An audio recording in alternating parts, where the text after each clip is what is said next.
Plus News. Pawan గెలుపు కాలినడకన తిరుమలకు సాయి ధరమ్ తేజ్. హీరో సాయి ధరమ్ తేజ్ తిరుమలకు చేరుకున్నారు. పవన్ కళ్యాణ్ ఎన్నికల్లో గెలిస్తే కాలినడకన శ్రీవారిని దర్శించుకుంటానని మొక్కుకున్నారట. కోరిక తీరడంతో ఆయన మొక్కులు చెల్లించేందుకు వచ్చినట్లు తెలుస్తుంది. అలిపిరి మెట్ల మార్గంలో కొండపైకి చేరుకోగా వీఐపీ బ్రేక్ సమయంలో శ్రీవారిని దర్శించుకోనున్నారు. తన మావయ్య గెలుపుతో ఆయన ఎంతో సంతోషం వ్యక్తం చేసిన విషయం తెలిసిందే.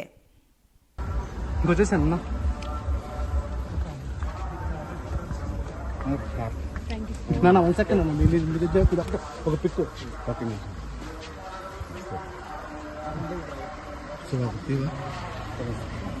నమస్తే బాబు.